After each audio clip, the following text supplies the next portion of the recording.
Imagine you are a 75-year-old man. It's currently October 1950, and you are lying in a hospital bed in San Francisco. Now, you're in the hospital because you recently had a prostate surgery, but then all of a sudden, you get an infection from a bacteria known as Serratia marcescens. Now, you could say that this bacteria was quite rare, as there had been no medical literature written about it in the last 5 years at the time. The infection began in his urinary tract, where it eventually climbed up his body and reached his heart. Edward Nevin passed away. He was actually one of the 11 patients at the Stanford Hospital who all caught the same infection. Luckily, the other 10 were able to survive.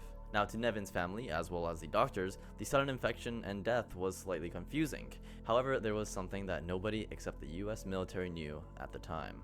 This was that the US military was conducting a top secret experiment near San Francisco, releasing this bacteria as well as one other type of bacteria throughout San Francisco in order to test how biological weapons might act in a big city. And of course, the best way to test that would be to release one yourself, because why not?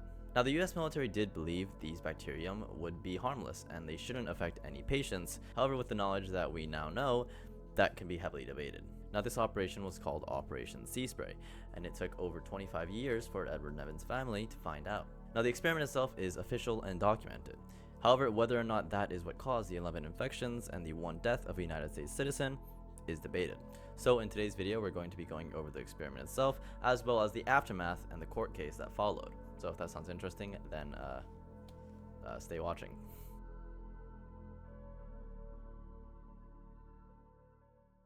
Now, to understand why anyone in the government would even find this acceptable in the first place, we have to return to a country that's only been removed from a world war for about 5 years. The war had demonstrated that science was a very powerful weapon, and that the battlefield not only extended, so how much research you could do and what you could develop, the weapons you could create, etc., etc. Now, the United States had emerged very powerful, but it didn't feel like it was quite enough. Its alliance with the Soviet Union had collapsed with the Cold War, and the Soviet Union tested its first atomic bomb in 1949. Communist forces won the Chinese Civil War in that same year.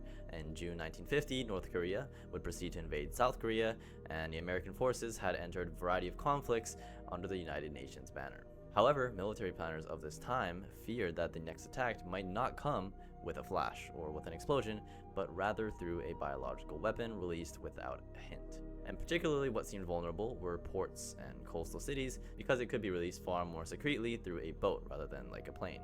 And so the genius idea came from the military planners that instead of making a model of the attack, why not actually try to release a biological weapon to see how far it could potentially travel in order to better protect the citizens of the United States. And of course, naturally, they managed to make a biological weapon that was harmless, right? Now, as they were looking for places to test this little experiment on, they found San Francisco. San Francisco in 1950 was a very dense port city with around 775,000 people according to the census. It was also a city that was recently reshaped by the war. The waterfront, as well as military facilities, made the region a very strategically important one. The Golden Gate created a perfect narrow entrance from the Pacific Ocean, while coastal winds and fog offered the exact conditions which people would want to release a biological weapon. Now, among the roughly 800,000 people that I mentioned earlier, there were plenty of people that were over the age of 65, or very young children. To be precise, there was around 150,000 of them combined. Additionally, hospitals contained many patients with open wounds, people going through surgeries, or people who were immunocompromised. And unfortunately, none of this was screened and no one was notified of anything. And again, despite all of this, the military planners saw San Francisco as the perfect place to conduct this experiment.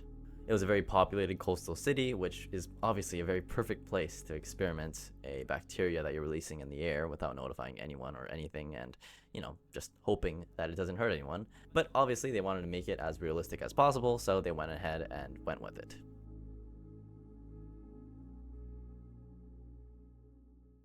Now, the two names that are most closely associated with what was released by the military are called Serratia marcescens. But in addition to this, there's also Bacillus globigii. I am a biology student, so I should probably be able to pronounce these, but yeah.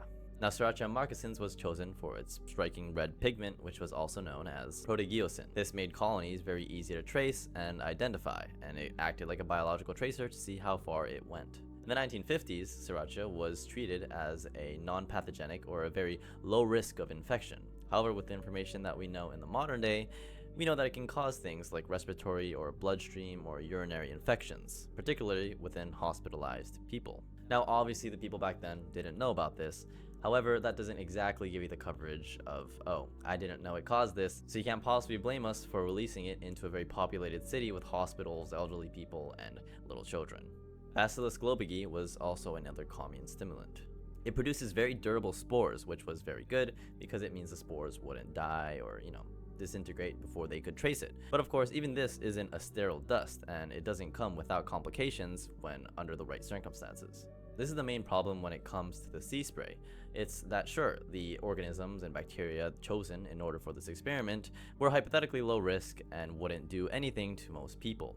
However, this was not thoroughly tested, and it would be impossible to state for sure that it wouldn't do anything to everyone in the city, nearly 1 million people. Now, despite all the careful planning the military had put into this project, they didn't quite plan for the potential possibility of medical complications of the citizens, for some reason.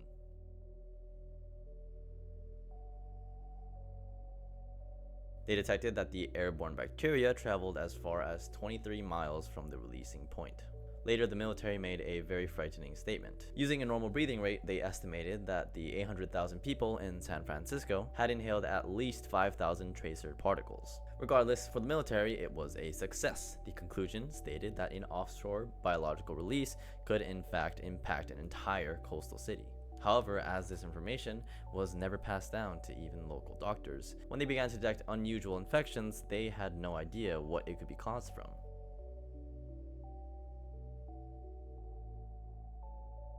Now, in a period after this release, physicians at Stanford Hospital detected an unusual cluster of infections, which could all be detected to a specific strain of bacteria known as Serratia marcescens. And if that sounds familiar, it's because it is. It's the exact same type of strain used in the experiment.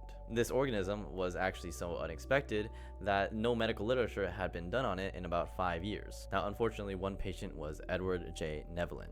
He was a 75-year-old man who had been undergoing a prostate surgery. Later, he developed a serious Serratia infection, which later traveled up to his heart, and he passed away. At the time, the doctors had no clue that the military had released a specific strain of bacteria into the air, and so they had no evidence to really tie what the seemingly random bacteria could be doing and infecting the patients at their hospital. When the sea spray experiment became public, people began to notice a very seemingly interesting connection, that the sea spray was released, and then shortly after, patients began to get infected by the exact same strain of bacteria used in the sea spray in the exact location where the sea spray was released. Coincidence? Now, obviously, the family later argued that the military strain was the probable source of this infection. However, the military and the government maintained that the tests and these hospital cases had absolutely nothing to do with each other, which in my opinion is kind of ridiculous.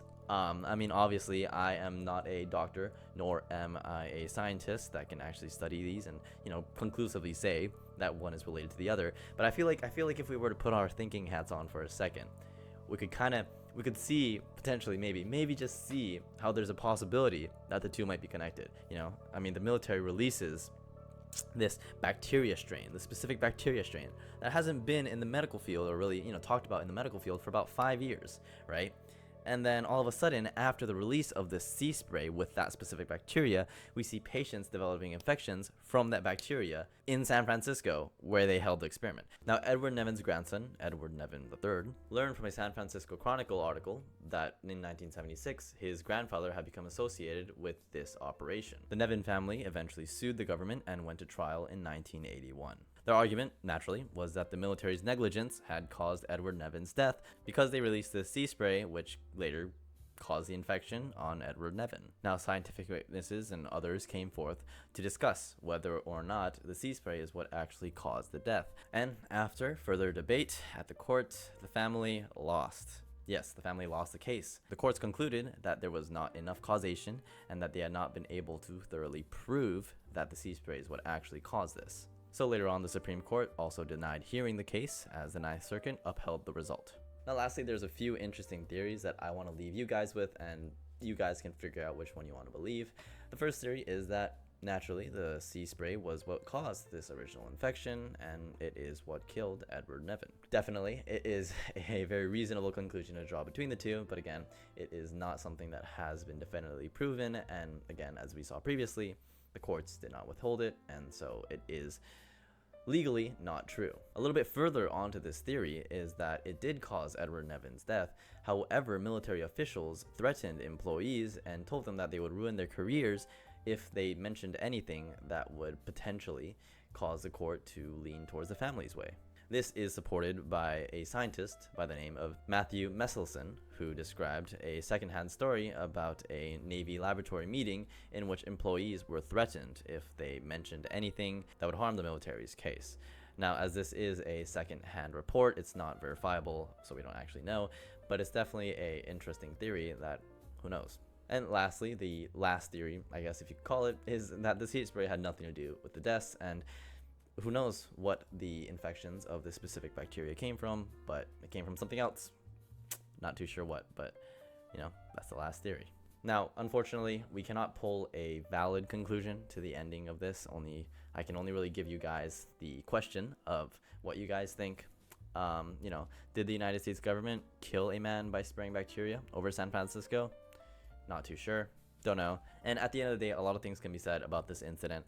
I mean, from the fact that, you know, the military was releasing a bacterial organism over a majorly populated city in which, you know, you don't really know the cases of every individual, to also the point of not notifying the individuals in the city that we're going to be basically conducting an experiment on without them knowing. A lot of things can be brought up about that. Ethical dilemmas can be talked about regarding this case as well. That's going to be it for today's video. Hope you guys enjoyed. Please subscribe and like if you guys enjoy this kind of content. It would help me out greatly. And yeah, I'll see you guys in the next one.